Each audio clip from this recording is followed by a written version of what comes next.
everyone for watching the video with Treva Reed and actually all of our interviews. And I want to introduce my longtime friend, AC Transit board member Chris Peeples, who's running for re-election, and I highly encourage you to put him right back in. This man is not only expert on transit, he has been behind many of the advances in transit that have served you and me over the years. And he's a person we've argued, we've mourned the loss of a mutual friend, Sanjeev Honda. We've This is like my he's older than my other dad, so I gotta be respectful here. Well, and you're too far away for us to have coffee at Gaylord's, but we used to have coffee at Gaylord's all the time. All the time, yeah, that was fun stuff. Hey, is Gaylord still open? It's serving outside, but it's in pretty bad shape, just like all the restaurants and coffee shops are. Oh man, that hurts. But yeah, Gaylord's was fun, and that was also the hangout of our mutual friend Sanjeev Honda. You know, Absolutely. I started going to Gaylord's the day they opened. They opened in 1976, which was a year after I moved into the neighborhood. And I saw it through about 4 or 5 different owners. Well, it's something else. And hey, tell my viewers before we get more in the weeds of transit stuff about Sanjeev, because he goes back to a time that is, for all practical purposes, well, it's definitely pre-social media. Yeah. Sanjeev was an interesting character. He was of continental Indian descent, and it was very interesting. After his passing, you and I were both down at his memorial service, and it was the first time I'd met his family. And his family had no idea of the extent of his friends and the breadth of people who knew him and respected him. There were 2 members of the Board of Supervisors who spoke at that memorial service. There were a couple of members of the Oakland City Council. There was a representative of the mayor. There was a representative of the police chief. But he was quite a character. He went to Berkeley, majored in business, and got interested in sort of gonzo journalism. And he started out in Emeryville because he was living in Emeryville, and he published a faxed weekly blurb about what was going on in Emeryville called the 5-Minute Report. And he moved to Oakland, which is a little bit south of Emeryville and considerably larger, and started up the 6-Minute Report, and did that by fax for the longest time. But he basically just hung out in City Hall, and when they rebuilt City Hall and built a press room, the press room used to be down in the basement, and they moved it to the first floor, and he just hung out there. He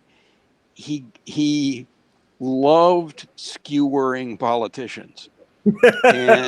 And so some of them took a great dislike to him and tried to throw him out of the press room, actually threw him out of the press room at one point. Yep. He never figured out how to monetize what he was doing. But he was the ultimate collector of stuff. He had more piles of stuff everywhere, but he knew everything, and he collected reports. And at one point, the city clerk went on a purge and threw a whole bunch of stuff away, and threw a whole bunch of pretty important stuff away. Mm-hmm. And it ended up that, for example, there was a huge report. I mean, it was like a phone book that was done in the 80s, I guess, that set up the police beats that Oakland still has today. And they threw away all the copies of it. And the only person that had a copy was Sanjeev. Right. And the city attorney wanted a copy of it, and the police department wanted a copy of it. And why they just didn't, send him off to Kinko's and have him make some copies of it. I don't know. But to tell you how old this police report was, the copy he had was done on, tissue paper, because it was a carbon copy. It was not a Xerox. It was not a photocopy. It was a carbon copy of this report. And I don't know what happened to it after he passed. It was so much. What do you think Sanjeev would say about the city of Oakland today and the race and in the media? Well, it was already happening. He died in, trying to remember, in 2011, 2008. Yes, 2011. Yeah, 2011. To deliver a eulogy, which I was quite honored. Yeah. And the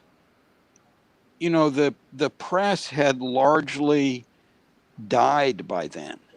Yeah.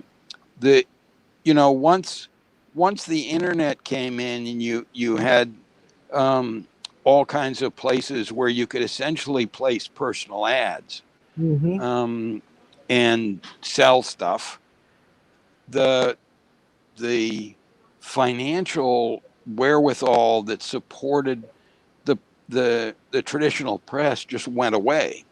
The big display ads weren't there that much anymore. Macy's, Emporium, Emporium doesn't even exist anymore. And the want ads, which I once did a big antitrust litigation with newspapers, so I know a good deal about newspaper finances. Yeah, I remember that. Yeah. And the amount of money that in 50s, 60s newspapers made from want ads was huge, and all of that went away. And that's why, where you used to have, when I was a kid, there were 5 newspapers in San Francisco. There was the Chronicle and the Examiner in the morning, the News, the Call, and the Bulletin in the afternoon. And then the San Francisco Newspaper Printing Company was set up, and the Examiner, which was a Hearst paper, went to the afternoon. And it was the Chronicle in the morning, the Examiner in the afternoon. The News and the Call merged, and then they merged with the Bulletin. So it was the News, Call, Bulletin.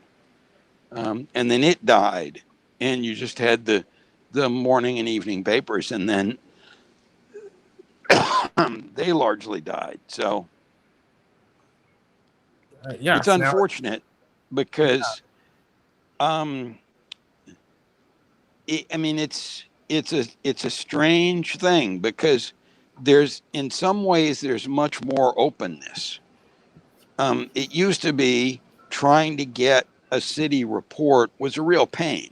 You had to drive down to City Hall, you had to wait in line, you had to pay for copies and all that stuff, and they usually didn't have them until the last minute. Right. Nowadays, with the Brown Act and with the Sunshine Ordinance that John Russo wrote and got in, stuff is on the web 10 days before. But you don't, except for some people who do really good work, like you and a few others. There's not anybody that has the institutional memory and can tell you what all this stuff means. Absolutely. I'm trying to remember his name. It's a guy who ran for auditor, who lives in North Oakland. Ran for auditor but lost. You talking about lost? Lynn? Yeah. You talking about Lynn Raphael? Yeah, Lynn Raphael. Yeah, Lynn. Yeah, he's my friend. I was just talking to Lynn a couple days ago. Yeah. Yeah. Len is sort of a gadfly. Yeah. But he's very knowledgeable. He's a capable accountant. And he's been around for a while. And he can tell you what happened the last time we did this and who did what to whom. I remember, years ago I worked for Mary Moore. Yeah, I remember Mary, yeah. And I remember there was there was a big article about people who had made donations to various folks. And she went through the whole damn list, and she knew every one of them.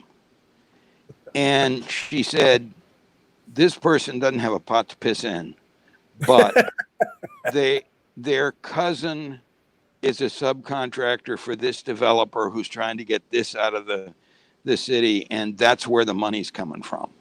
Mm. And there's nobody like that anymore. No, There just no, isn't. no, not at all. Hey, in this context, let's shift gears to AC Transit because, well, it's all part of this, but your board member. Where is AC Transit? And I want to thank you for the great work you've done over the decades. Where is AC Transit in the middle of a pandemic? We're doing okay because of two things. One is the CARES Act. Mm-hmm. It's brought us $114 million. That's definitely a chunk of change. Mm-hmm. The other is Jim Gleick, who was our deputy general manager, passed away 10 years or so ago. Mm-hmm. Mm-hmm. Jim, many years ago, decided that, yes, indeed, the community will support AC Transit, and went out for a parcel tax. Mm-hmm. And the folks at MTC said, that's going to lose. Nobody cares about AC Transit. You need to give us a plan for what you're going to do if it loses and you don't have any money. And Matt Williams, who was my colleague on the board at that time, who's still a good friend of mine, Matt said, a long time. Wow. Yeah. Matt said, okay, we've got to do that report. We'll do that report. But let's also say what we're going to do, not only if it passes, but if we had an ideal amount of money so we could do what we wanted to do. And it passed. It passed, needed 2/3, got about 80%. I've chaired or co-chaired all of those parcel taxes. The last one got 81%. And that puts us in a much better position than many of the other transit agencies around. For example, VTA down in Santa Clara County in San Jose gets about 78% of its money from sales taxes. So they're really hurting. All of us on the bus side don't get a whole lot of our operating money from the fare box. On the train side, on the rail side, they tend to get a lot of operating money from the fare box, but operating money is not a big deal for rail agencies. Most of their money is capital, and they tend to get from various subsidies, sales taxes, property taxes, and all that stuff. But on the bus side, we tend to get it from various kinds of subsidies. And AC Transit, as I say, is in better shape than many of them because we get more of it from property tax. We only get about 40% from sales tax. We get about 38% from property tax. And property tax is not as badly affected as sales tax. So, but, we just started collecting fares again, but from March until October, we weren't collecting fares, but fares is only about 16% of our operating budget. Whereas for BART, for example, it's in the high 60s. So we've all got our challenges. We're in some ways we're better off. Our ridership, our Trans-Bay ridership, is down as much as BART's. It's down 90-something%. My but God. our local ridership started out being down about 70%. It's now down 57% because the people who ride our local buses are not white collar workers who can work from home. They're bus drivers, they're mechanics, they're hospital janitors, they're clerks in grocery stores. And so they still need to get to work. So we're only down about 57% last time I saw. And it's tricky because our capacity is down dramatically more than that. You know, a standard 40-foot bus, it's sort of our bread and butter bus, everybody's bread and butter bus, can crush load at about 60 or 70 people. It's not comfortable, but you can do it. With social distancing, we're limiting capacity on a 40-footer to 10 people. You get more than 10 people on board, the operator puts up a drop-off only sign, calls into central dispatch and tells them to send a shadow bus. And we got buses hanging out at shopping centers and BART stations and other places like that, ready to back up the buses. But it's difficult. I think our operators and mechanics have done an unbelievable job. I mean, they're out there absolutely on the front end of all this stuff. They're exposed to everybody. I mean, that's why we weren't collecting fares. We had the front of the bus cut off, and we had everybody entering through the back. We've put up shields to protect the operator, and so now we're letting people back on the front door, so we're collecting fares again. But it's been tough. We've got a whole big report out about how we're cleaning the buses. BART's PR operation is much better than ours, and they've done a lot of public service announcements and all that stuff about what they're doing with their buses. But we're doing the same sort of stuff. We've got we bought these machines. They're low pressure vaporizers that go through with something called vital oxide, which is basically a chlorinated oxide solution that sprays on all the surfaces, so we keep that clean. And we've done a whole lot of work, and the industry's done a whole lot of work figuring out how to get the maximum airflow through a bus. I mean, BART brags that they turn over their air 70 times a minute. We don't do it quite that well, but we do it pretty well. It turns out the best way to do it is to close all the windows and open the rear hatch, so that every time you open the door, it lets in a bunch of new air, and it just gets sucked through the bus. And it turns out that's the best way to make sure that everybody on the bus stays safe, and we're doing that. What would you like to see? Let me come back to that later. The city of Oakland has made a great deal of progress with DOT in its street changes and traffic calming and bus accommodations, and of course with the BRT. How assess that for me from a perspective of an AC Transit board member? How satisfied are you with the progress, and what would you like to see better?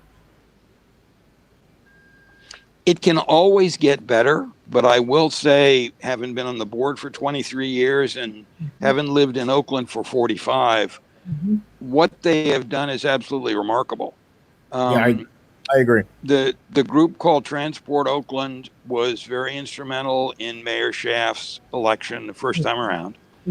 And what they wanted was a Department of Transportation, so that it wasn't scattered among various parts of the police department and the Department of Public Works and all that stuff. And they got it. As with everything in Oakland, I guess everything in government, it's underfunded and underpersonneled. But everybody just lives with that. But there was a big change in the amount of support we got for BRT when OokDOT came in. We had some real problems in the beginning because they were confused about whether we were a public agency or a private developer, that they could try to get a whole bunch of money from. Mm-hmm. And not only did we not have money, but since there was a whole bunch of federal money in this thing, we were very limited on what we could spend money on. And, you know, you've dealt with federal regs. They're like a bunch of phone books, Yeah, yeah. and they're pretty strict, and we're subject to pretty strict audits. The DOT folks understood that better. Um, I and they did it. You know, they did a bunch of red lanes on Broadway, so it's not BRT, but it accomplishes much of the same thing. It gets the cars out of the way of the buses. Rather than a car with one person in it, you got a bus with 30 people in it. I mean, now 10, but so that's a whole lot better. I'd like to see more of that. I mean, there are some very, very good people in the DOT. They're spread pretty thin, but that's life. The other thing we did, and this was something that my predecessor, so talked about how long ago it was, pushed on for years, and I finally pushed on, and we finally got about 10 years ago. We now have an in-house traffic engineer. And that's a very important thing. It is. Yeah. I mean, you know, people in professions tend to only talk to other professionals. Yep. And so if you've got a traffic engineer talking to the city traffic engineers, they speak the same language. It's like lawyers. Mm-hmm. You know, you try to talk to somebody with Esquire after their name. If you don't have an Esquire after your name, they don't pay any attention to you. Right. So that helped a lot. The one thing that I worked on a lot was a bill called Senate Bill 1051. And we got it past the Senate. We got it past two committees in the Assembly, and it got blocked by Assembly Transportation, which still frustrates me. But why is that? The head of Assembly Transportation is an ex-urban developer who doesn't understand cities, doesn't understand transit. He went to the Assembly because his beloved daughter got killed in a terrible accident on Highway 50. And he is a stoned expert on highway safety. I mean, I watched him carrying one of his bills before Senate Transportation, and you would have thought he was a staffer. He knew everything. He just doesn't get cities. So there were two provisions in the bill. One was to allow us to use cameras in the head signs, the sign that tells what bus route it is all at, to give tickets to cars in the BRT lanes. And Muni had done that. We piggybacked on it, and he was okay with that. I also wanted them to be able to give tickets to cars parked in bus stops. It's a huge problem, particularly with Lyft and Uber, because they just hang out in our bus stops. And for the last few months, I've been in a wheelchair because of some problems with a Kaiser operation on my foot. Oh, no. Yeah, but if the bus can't pull into the bus stop, you can't board and alight somebody in a wheelchair. Right. Because the ramp doesn't work unless it's. And so I went up there, I lobbied that quite vigorously, and we didn't get that piece of it. We're gonna go up there and try it again. We're collecting all the documentation they wanted about how often it happens, and whether we can get support from the local police. And the local police don't have time to do that. I mean, particularly in a place like Oakland. So that's another piece I'd like to see. I'd like to, there are some stops we have. I live on Piedmont Avenue, and the 12 comes every 20 minutes, and a 12 stop is occupied for 2 minutes every 20 minutes. That's no big deal. But the stops on Broadway, we have a bus every 50 seconds during peak. Hey, let me ask So you a question just on the 12. Who created that route? Because that route to me has always been a lifesaver. When I was without a car, and you could go, it was just perfect. When I was in grad school, that route has been one of the mainstays of AC Transit. Uh, I just want to say, just get that out there, and I don't know who created it, but I just want to say thank you. You know, it was created many years ago. I mean, it's been changed a lot over the years. mm-hmm. But it's one of the sort of basic community routes that we've got. It's not a heavy route like the 51 or the 6 or the 1, um, but it's a very useful route. You know, I lived right there at about 41st and Howe Street, which is a major 12 stop, Mm-hmm. and it was the way I got back and forth from AC Transit. And when they extended it to make it run later at night, that was great because that's when I would always run into you at Gaylord's. Yeah, it was perfect. You have all these folks. Gaylord's at 41st and Piedmont. If you're new to Oakland, and it was like this nexus. It was served by the 12 of places. Gaylord's, the restaurant that's kitty corner across the street down the way, a bunch of Yeah, sandwich restaurants. The burger joint on the same side of the street, just two doors up. At least it was. The name of which is flying right out of my head. Who just made these that awesome? that was the original. Oh, I'm trying to remember. It's now a little chain. Yeah, it's because they also are on College Avenue now. They're on College. There's another. There's one in Berkeley. Oh, Yeah, come on. Barney's. Barney's. There you Barney's. go. Hey, woo-hoo, Barney's. Yeah, it works, Chris. Bar- Barney's is a great place, but what you got to understand Mhm. is that neighborhood is a streetcar suburb.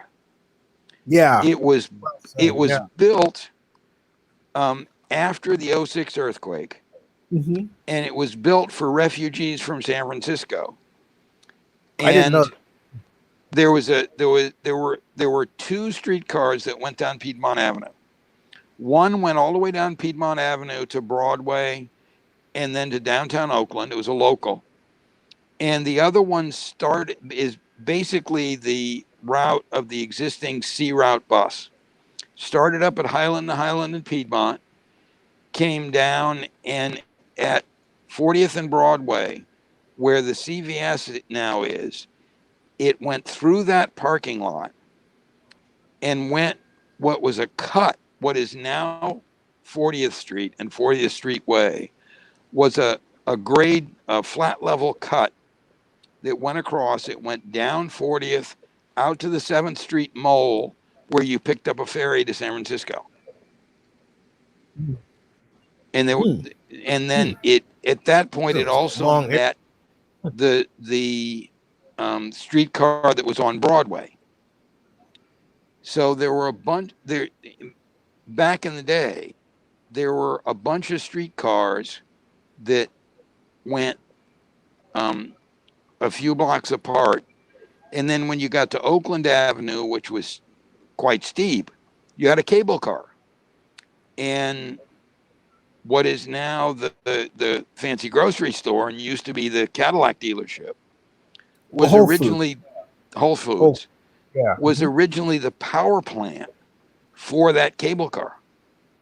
Ah. There was a Ah. steam power plant. There was a steam generator generating an electrical generator that drove the cable that took you up Oakland Avenue all the way into Piedmont. Did not realize that area has been under so much change since then, and yet if you go down there, folks, because architecturally not much has changed. You can Right. actually, it's almost like a Stonehenge, a time machine to sit there if you know the area. Yeah. Hey, Have you ever read AC-15? no, I have not. It's fascinating. No. There was a very famous book in the 50s called US 50, which was sort of a history and geography of the United States from the point of view of driving US 50 from Washington, D.C. to San Francisco. And it's a, you know, it's not a super intellectual book, but it's quite fascinating. No, it sounds like guy, something I want to read, actually. There was a guy who was a professor of geography at Berkeley who took that same concept and applied it to the old AC-15 route, which is now the combination of the 18 and the 33. Mm-hmm. And basically it went from Albany through downtown Berkeley, through downtown Oakland, up Park Boulevard to Montclair. And that's where I learned a lot about streetcar cities and and how the urban form is and how it changed after World War II. Because he talks about the geography of the East Bay from the point of view of this bus line. It's quite interesting. I definitely want to check that out. And I want to also ask you about these great buses fuel cell project. Yep. And how did this come about and where are we with it? Well, I go way back with fuel cells. Fuel cells were developed in the late 1800s in Britain, but they were a scientific curiosity. In the 50s and early 60s, NASA was trying to figure out how to get electrical power into some of its missions, and batteries were just too heavy. There was a great premium on weight, obviously. And for the Gemini project, they decided they wanted to put a fuel cell in it. And the contract was won by General Electric, and General Electric at their Schenectady research plant started working on developing a fuel cell for the Gemini project. One of the scientists that worked on it was Robert T. Foley. He was a PhD physical chemist. Originally got his PhD, originally from Boston, but he got his PhD at University of Texas.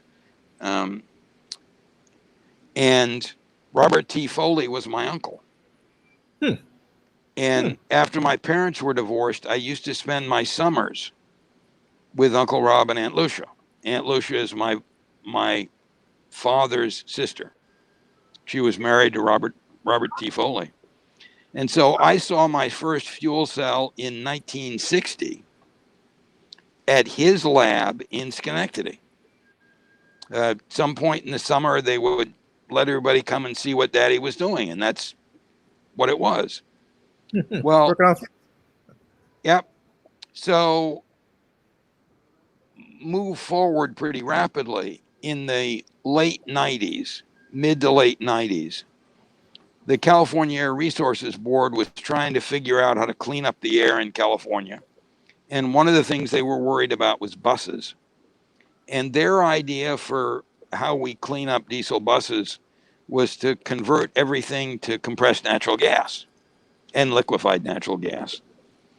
And our general manager at the time had experience with natural gas buses during the first oil shocks in the mid-70s.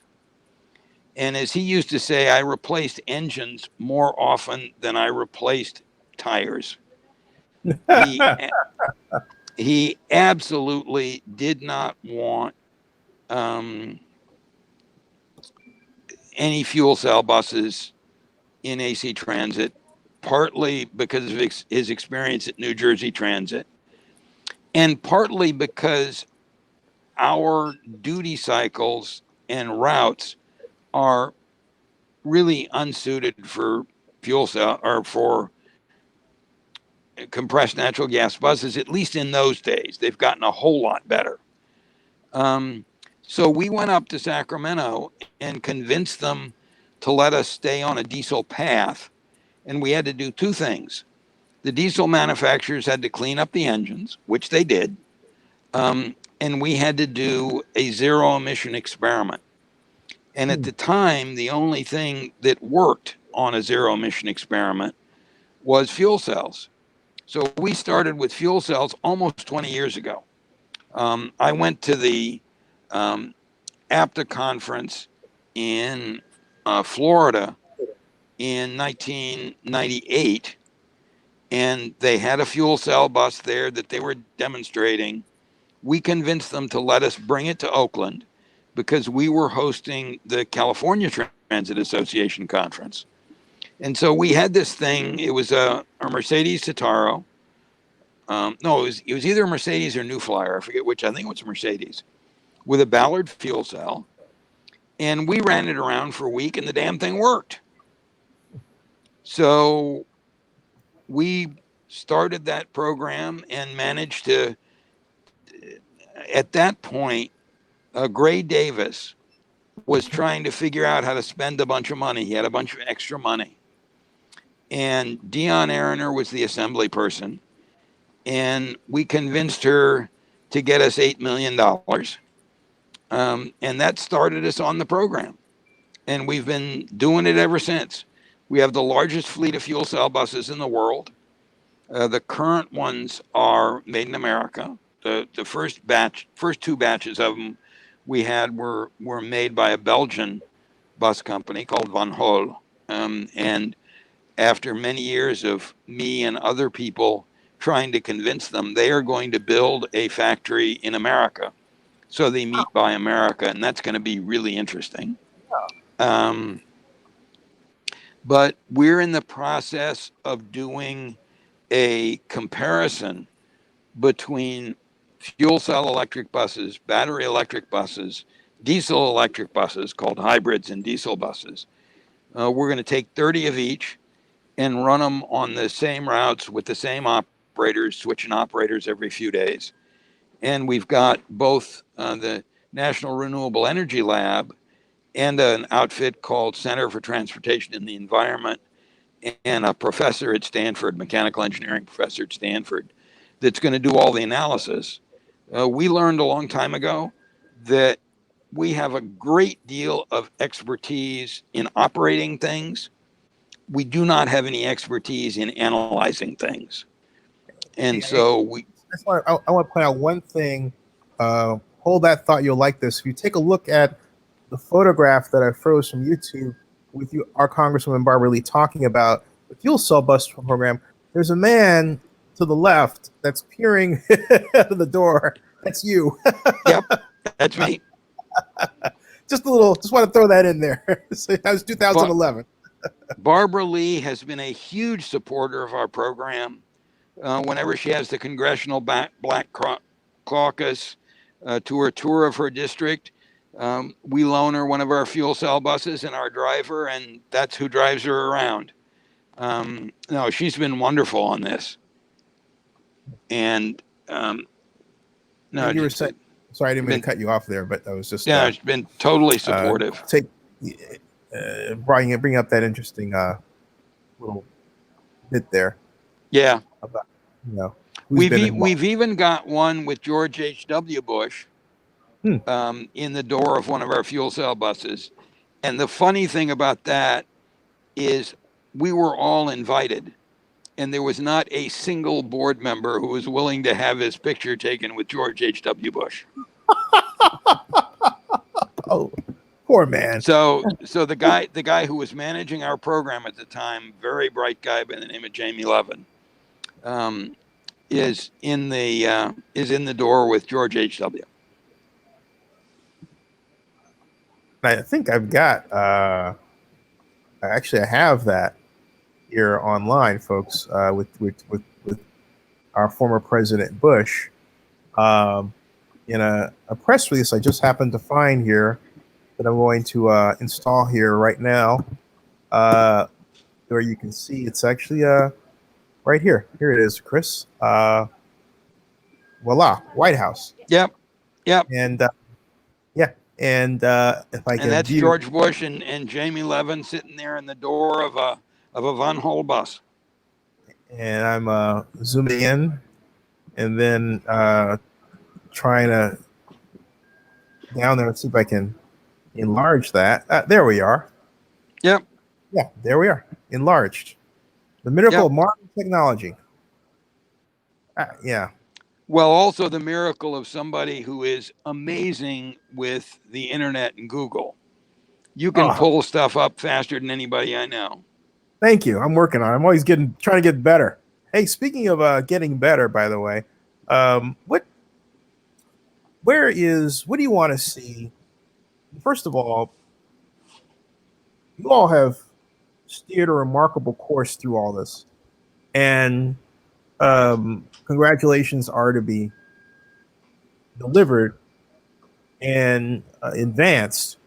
What would you like to see from the state of California with respect to your needs in the federal government, and how are you assessing these waters going ahead? Are they choppy? Are they smooth? How will the election affect what you all do? They're very choppy. We would we'd obviously like to get more from the state of California, particularly when it comes to operating funds.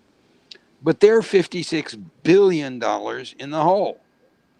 And that's going to be very difficult.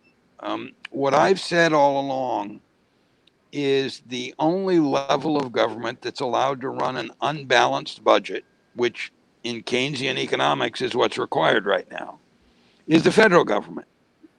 And, you know, they did it with the CARES Act. The president desperately wants it before the election and is willing to do some compromises. McConnell is not. Mm-hmm. And why, I don't know, because he's got a whole lot of senators who are in as much trouble as the president. But, you know, until things get back to some kind of normal, there's going to have to continue to be pretty considerable federal spending. Obviously, with a president who is attacking cities and states as being Democrat dominated, hates unions and all that stuff, Mm-hmm. that's pretty difficult. And so I would hope with a Democratic administration and hopefully a Democratic Senate as well, that'll get a whole lot better. But in the long run, we have to figure out how to stabilize finances for all transit agencies. I think the ridership will come back in 2 or 3 years. It'll come back as we get a vaccine. It'll come back as people get really tired of sitting around at home and Mm-hmm. think that it is valuable to interact with their colleagues and to go to lunch with their banker and their lawyer and Mm-hmm. whatever. Right now, justifiably, everybody's terrified to do that. So I think it'll come back. I think there are lots of things that need to happen, and one of them is us in the public sector are the only people anymore who treat our employees decently. Everybody who works for AC Transit has full health care for themselves and their family. Everybody that works for AC Transit has a defined benefit pension. That's the way life should be. Yes. Unfortunately, it's not the way it is.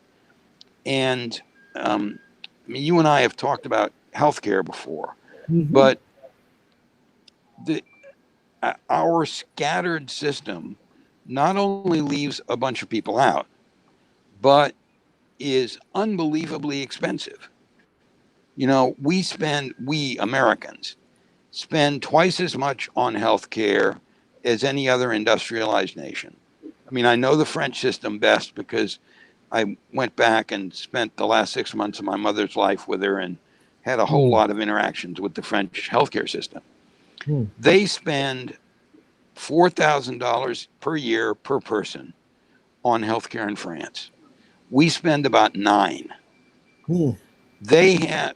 They spend about 9% of GDP on healthcare. We spend about 17 and a half. And for that, we get much worse results. There are objective measures, life expectancy after 60, number of days off work per year due to health concerns, infant mortality, maternal mortality. It goes on and on. And we're down there around 35th or 36th in the world on that. We're down there with, Bulgaria and Romania and places that don't have the resources we do. France is 1 or 2. Switzerland, which I know a little bit, spends a little bit more. They're a completely privatized system. It's all done with private insurance. But because everybody is required to do it, there's huge pressure to control costs, and they manage to control costs and keep quality up. We are so hung up on American exceptionalism, Yes, that we accept a very expensive system that doesn't deliver very well. Well, what does this have to do with transit? everything. What it has to do with transit is everything. Mm-hmm. Our biggest fights with our union, same thing happened with BART, is over benefits. Our drivers, a little under 60% of their compensation is in benefits. And, they'd like to make more money, but they also like the fact that they have a phenomenal benefit package for them and their kids. I mean, if their kid gets sick, they don't have to worry about, do I need to go to Highland? Am I going to wait 10 hours in line, et cetera, et cetera. They go to Kaiser, they go to HealthNet, they go to whatever their provider is, and they get taken care of. And as I say, that's the way it should be. I have no disagreement about whether that's the way life should be. But it is very expensive, largely because in the US, we don't effectively control costs. Right. And that's a big problem with all the transit agencies. It's also a big problem that in the 90s, everybody came up with this idea that none of the old rules apply. The stock market is going to go up forever. Yep. And we made some pretty big promises in terms of pension. And I got no problem with making problems in terms of pension, but you got to put away the money to pay for it.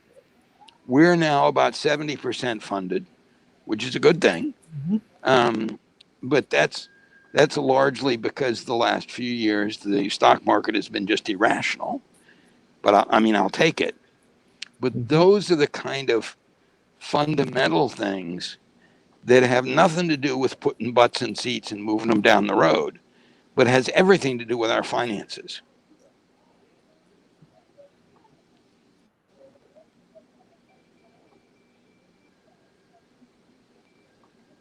I can still hear you. Go ahead. Yeah, we'll continue to survive. I don't know what's going to happen to some of our more peripheral service if they ever succeed in getting grade 5 automation. I think that's going to be a while. I think we will get grade 4 automation, maybe grade 5 in suburbs or out in the country where you are. I think doing that in a city is going to be very, very difficult because there's all these other humans around you and they do not act rationally. No, sure don't. Hey, right? I want to take advantage of having you here because you've been around a long time, and I've been in Oakland since April 8th of '74. You've been around a lot longer. Not that much. I moved to Oakland in '75, but I grew up in San Francisco, and I had some of my friends in college moved to Oakland after we graduated in '70. So I started hanging out in Oakland in about '70, and I was doing stuff in Berkeley in the '60s. Yeah, I was a high school student, and I was out, doing some of the demonstrations and stuff. Yeah, but you were a Bay Area denizen. Oh yeah. Back when, like, I was born August 4th of 62, 1 year after President Obama, by the way. But, my point is, my question is... That's the year I graduated from grammar school. See, yeah, see. That, tell my viewers, in your opinion, how Oakland has changed and how it is changing because of the pandemic. And the reason why I ask is because I talk to persons after person, sometimes live, a lot of times off, a lot of people that we mutually know, a lot of people telling me that people leaving Oakland, that the fabric of the city is transformed.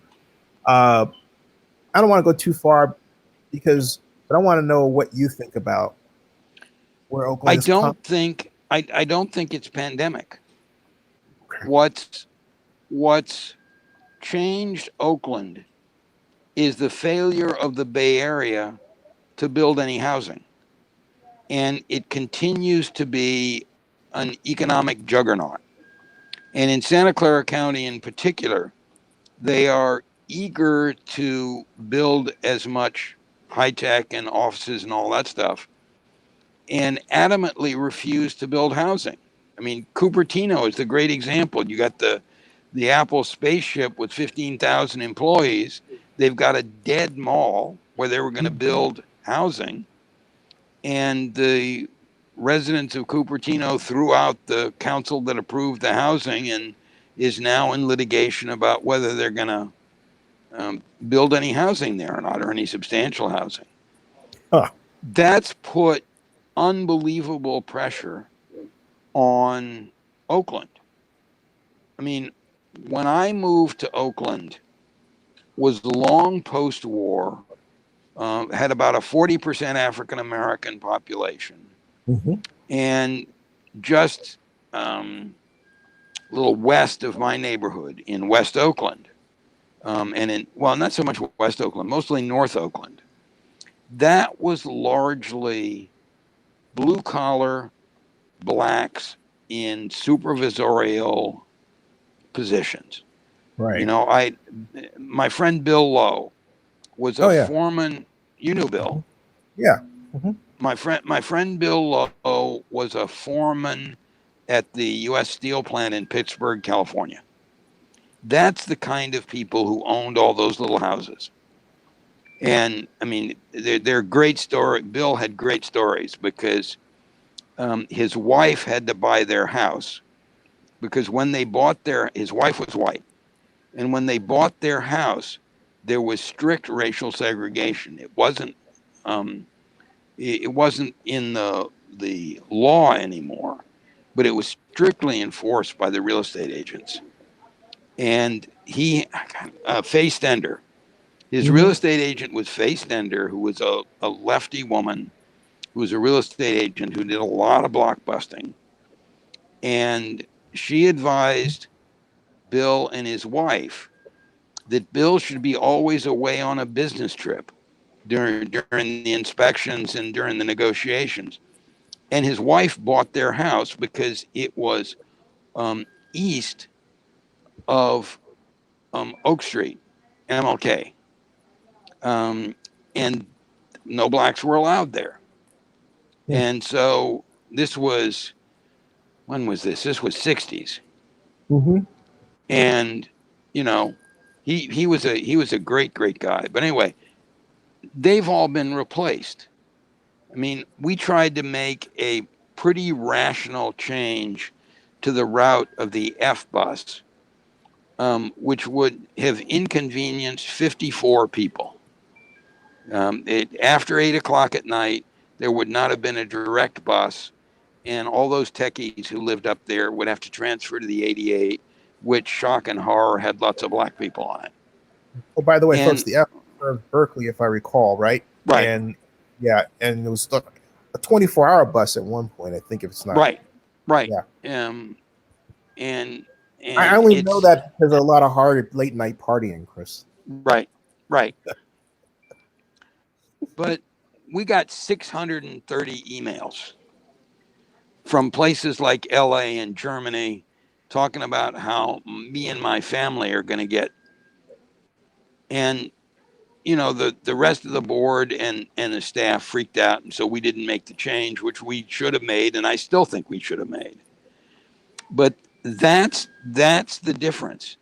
It's, instead of a foreman at U.S. Steel in Pittsburgh, it's a bunch of techies whose entire lives have to do with San Francisco, and they just sleep in Oakland, but they are very well organized and very aggressive about protecting what they perceive as their interests.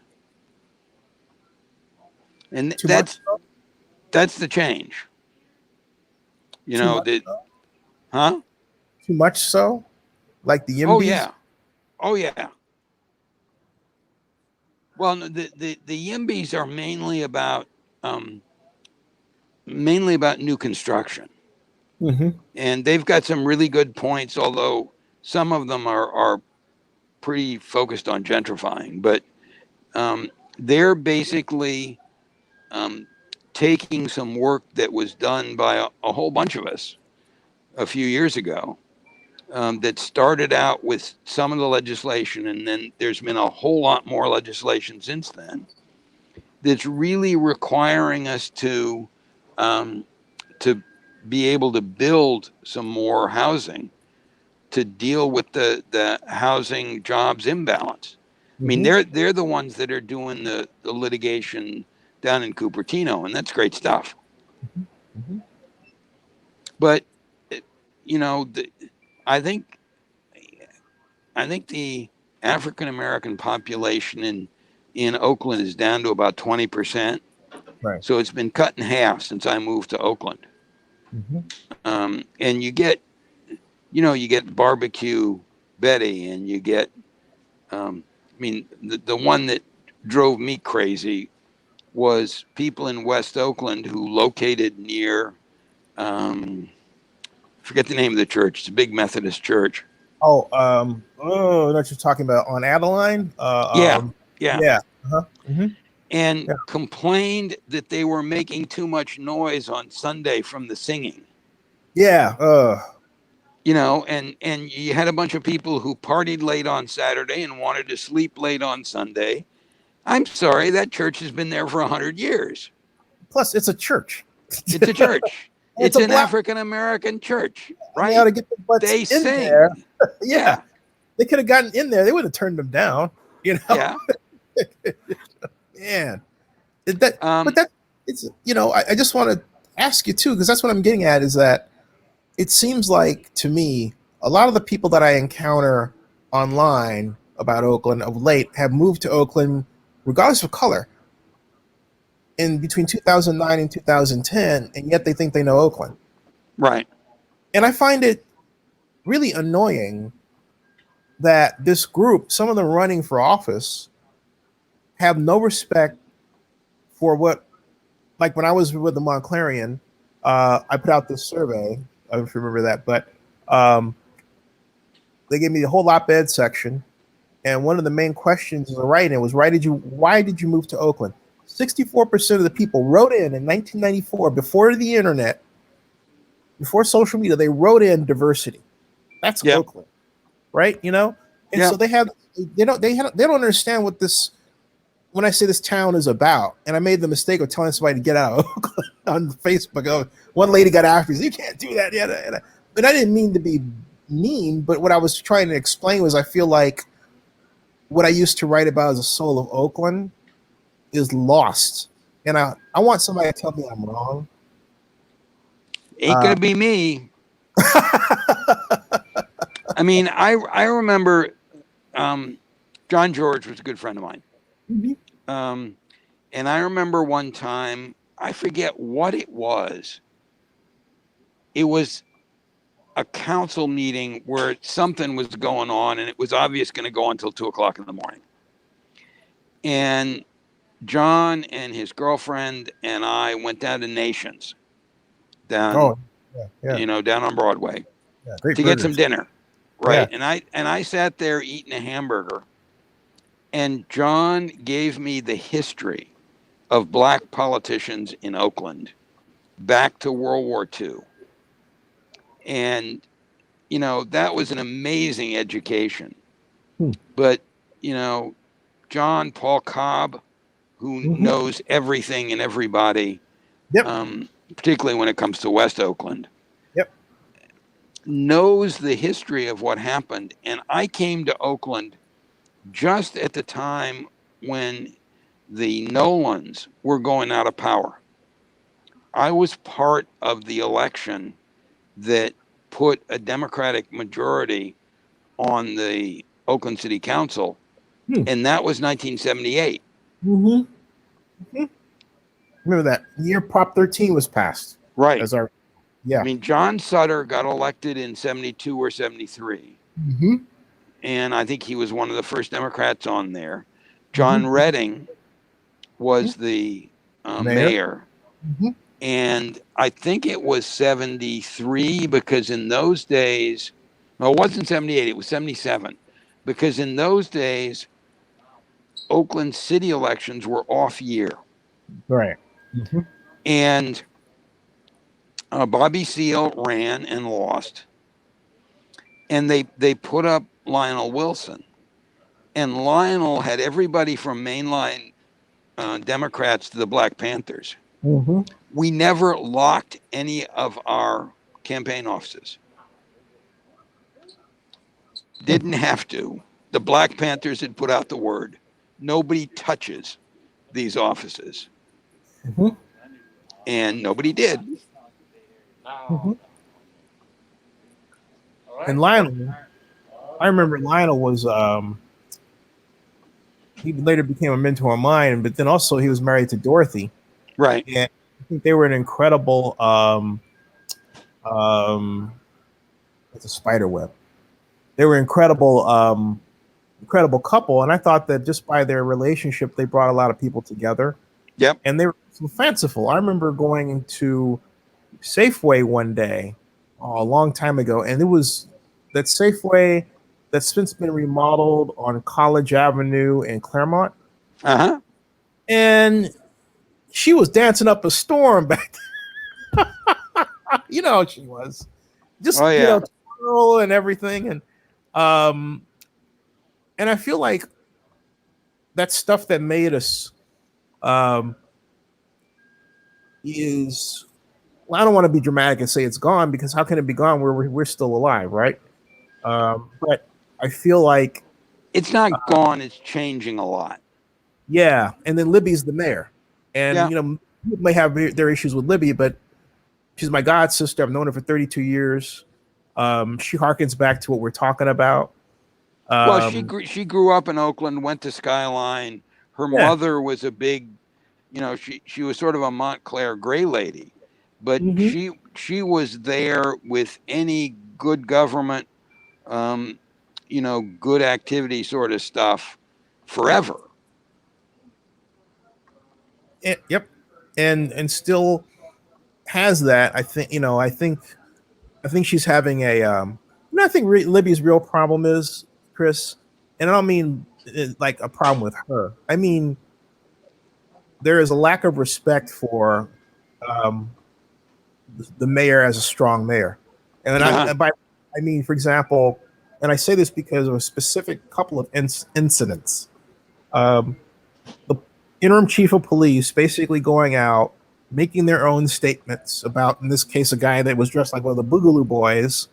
And then Jonna, our beloved PIO, who I really do love, but I had to really take issue with, and I said to her, I said, look, we have a chain of command, and you all act like the mayor doesn't exist. And I say that because, you know, I think better than most, what the previous system was like, and how Richard Winnie, the late Richard Winnie and Dick Spees got together. Remember the Charter Review Commission? Oh, yeah. To get what we have now. I was on it. Yeah. To get what I was on 2 different Charter Review Commissions. And so, having said what you just said, my question to you is the system really working? Do we really have a strong mayor if the city minders inside, particularly the police, don't act like they respected the mayors at the top of the food chain?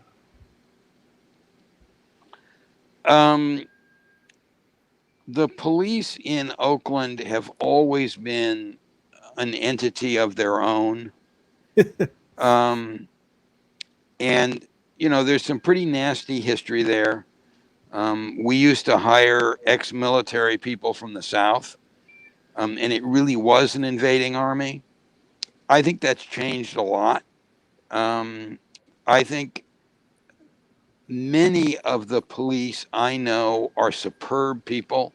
We had a walking cop on Piedmont Avenue, Wendy Ray, who was absolutely phenomenal. Everything you talk about in terms of community policing, all that stuff, she did.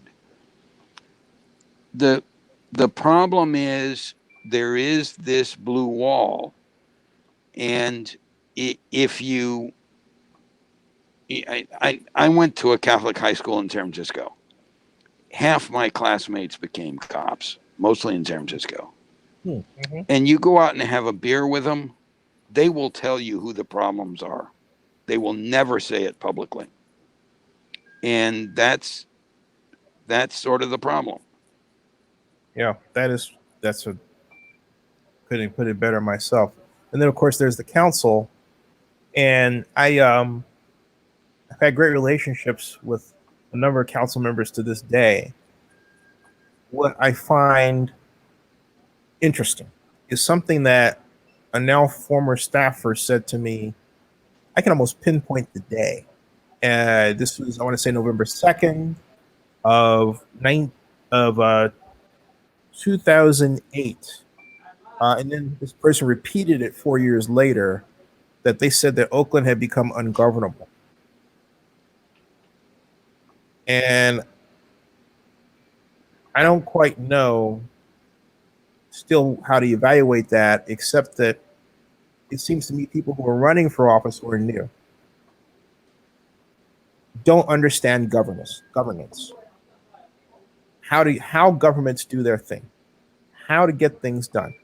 Ignacio knew it, regardless of how. It doesn't matter how we might have felt about Ignacio, who's my good friend, your friend, or the thing about Ignacio is I disagreed vehemently with him on policy. Often. I went up and testified against stuff he wanted. He would, yell at me and shut me down. And afterwards, we could go out for a beer. Yeah, that's him. Yeah, absolutely. He knew how to make things work. Governance, and governance is about people. And I feel like the people we have coming in, some of them, they're so bent on being activists that they don't really seem to care. And maybe this is just a function of the internet. I don't know, but they don't seem to care about forming relationships. Oh, I don't know about that. I want to be wrong. I want to be wrong. So please let me know. I'm fairly impressed with how bright some of the new people on the council are.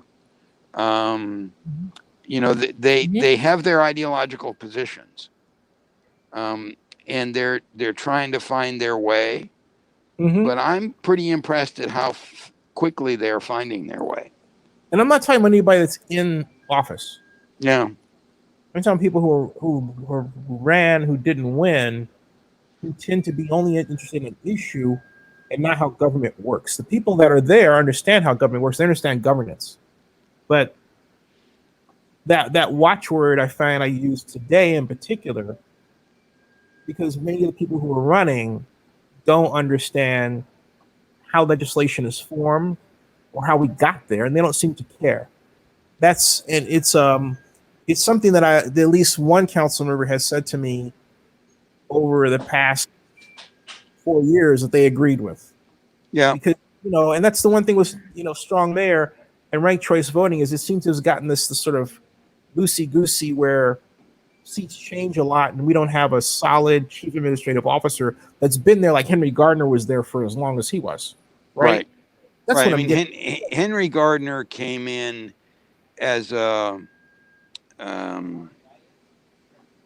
Great Society fellow and worked his way up to city manager and knew everything and knew how to deal with all his department heads. Yes. Yes, and to this day. Hey, Yep. let's do. We've been on for an hour, and so I want to have you back. But I want to take advantage of the time with you because of our relationship. Also, by the way, please, please, please put that bus bomb in front of Summit Bank. Thank you.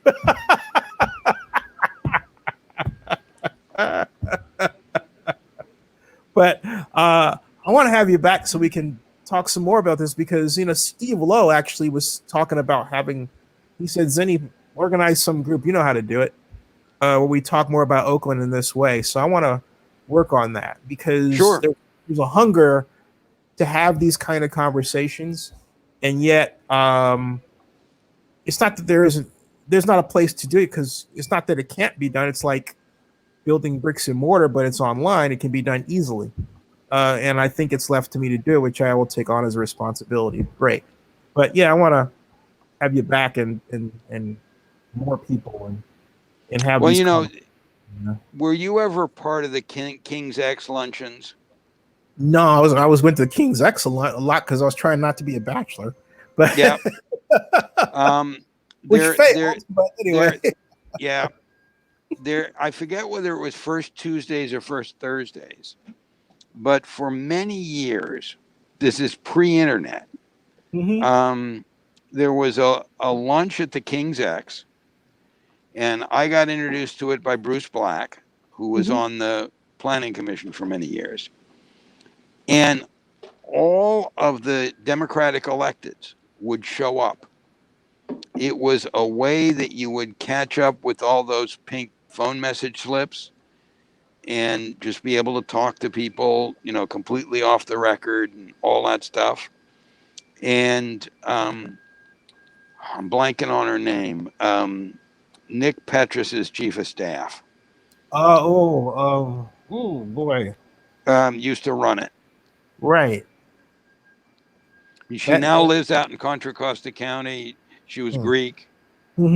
Um, Oh, it was. I knew her husband. Very nice lady too. I haven't seen yep. her in a long time. That goes back to when I worked.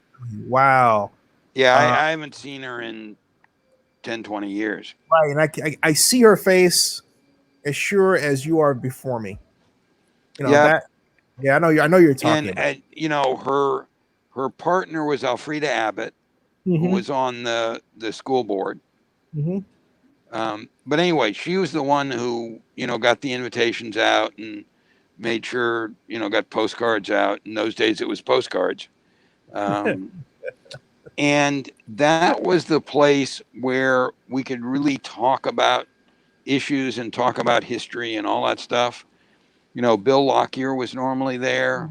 It wasn't, there weren't a whole lot of people south of Hayward. So Bill was usually the southernmost person, but Bates was there and his staff was there. And that was a great institution. And Mary Musolimus, who had run the kitchen there, had retired, but she was brought out of retirement to do the lunches. Well, it's time for me to revive that. Chris, and folks, vote for this man. I think it's quite obvious. Hey, Chris, stick around in the background. Don't go anywhere. Okay. Folks, we'll be back tomorrow. Live stream on the Raiders. By the way, Chris, I want to ask you before I let you go here. How much has the loss of the Raiders and the Warriors impacted AC Transit ridership? Because this isn't something that people really discuss. Not much that I know of. It's the sort of thing we can know because we know what lines serve that. And I can look at, we get every 6 months we get a very comprehensive rundown of our bus lines and the ridership and all that stuff. But I don't think it's that much because I think lots of people took BART. It's very, very robust BART service to the Coliseum, and it's got acres and acres of parking. Yeah. So between BART and parking, I don't think we were a major contributor to all that. All right, so stick around, Chris, and everybody. Chris, re-elect Chris, AC Transit Board, and subscribe to Zennie62, bookmark oaklandnewsnow.com, and that ends our broadcast. Chris, stick around in the background, in the backstage. Okay.